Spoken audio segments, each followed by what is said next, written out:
ఈరోజు ప్రపంచవ్యాప్తంగా మా గేమ్ చేంజర్ సినిమా విడుదలై సెన్సేషన్ టాక్తో చరిత్ర సృష్టించబోతోంది. ఒక ఐఏఎస్ ఆఫీసర్ అనుకుంటే ఆయన ఏ స్థాయిలో ఉద్యోగం చేస్తే ప్రభుత్వం ఎట్లా కదిలి రావాలా, రాజకీయాల్లో పొల్యూటెడ్ లేని సమాజాన్ని తీసుకొని రావాలని పవన్ కళ్యాణ్ గారి ఆశయం ఏదైతే ఉందో ఆ ఆశయాన్ని చిత్రం రూపంలో చూపించి ప్రజలకి మంచి జరిగే విధంగా ఒక ఐఏఎస్ ఆఫీసర్ ఎలా ఉంటారో అదే విధంగా మా రామ్నందన్ గారి నటన అత్యద్భుతం.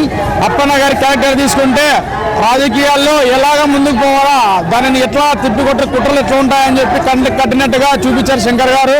అదేవిధంగా కావచ్చు కళ్ళకు కట్టినట్టుగా చూపించి తన నటనతో విశ్వరూపంతో మరొకసారి గ్లోబల్ స్టార్ తన నటన విశ్వరూపాన్ని మరోసారి చూపించాలని చెప్పి తెలియజేస్తున్నాను. జై చరణ్. రామ్ చరణ్ యాక్టింగ్ అయితే ఎరగదీశాడు.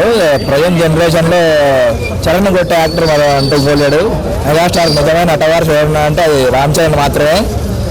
అల్లు అని చెప్పుకుంటారు కానీ ఆ పదం లేదు. ఎవరైనా కానీ మెగా ఫ్యామిలీ నిజమైన నటవారు చూడాలంటే అది రామ్ చరణ్ మాత్రమే. కొన్ని వేల కథమసింహం స్టోరీ యూనిక్ స్టోరీ అనమాట. పొలిటికల్ స్టోరీ అయినా కానీ అందులో యంగ్ ఏజ్లో కానీ చాలా పరిణితి చెందిన యాక్టర్గా రామ్ చరణ్ నటించినాడు.